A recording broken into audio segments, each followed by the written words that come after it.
அவர் எப்படின்னா tea விற்கிறார் sir. தெருவா நின்று டீ விற்கிற வேலை தான் செய்கிறார்.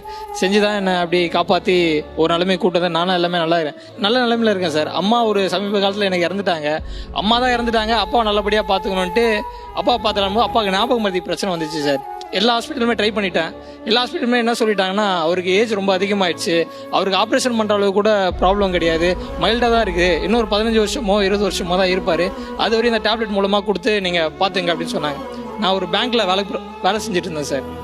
எங்கள் அப்பாவுக்காக அது 3 வேலையும் மாத்திரை கொடுக்கணும், அந்த பேங்க் வேலையை விட்டுட்டேன். இன்னைக்கு எங்கள் அப்பா வேலையை எடுத்து நான் செய்கிறேன். டீ விற்கிற வேலை தான் நான் செய்கிறேன். நீங்கள் டீ விற்கிறீங்களா? நான் டீ விற்கிறேன். பேங்க்கில் என்னவா இருந்தீங்க? பேங்க்கில் டீம் லீடராக இருந்தேன் சார்.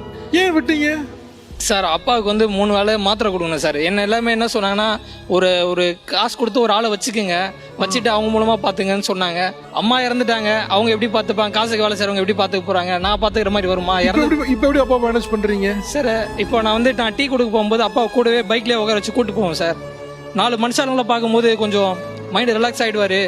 பழைய மாதிரி பேச மாட்டாரோ, ஞாபக மருதி ஆகிட்டார் சார். அவங்க இடமே என்ன சொன்னாங்கன்னா, இந்த மாதிரி அவர் கொஞ்சம் வெளியிலே கூப்பிட்டு போயிட்டு இதெல்லாம் பண்ணுங்க அப்படின்னும் போது எல்லா இடம் போனாலும் கூப்பிட்டு போவோம். இதனால் எனக்கும் என் ஒய்ஃபுக்கும் நிறைய ப்ராப்ளம் வரும். அவர் எங்கேயுமே வீட்லேயும் விட்டு போக முடியாது.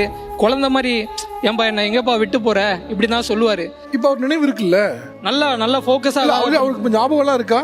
சரி இல்லை சார், இங்கே வரும்போது வரையும் எதுவுமே தெரியாது சார்.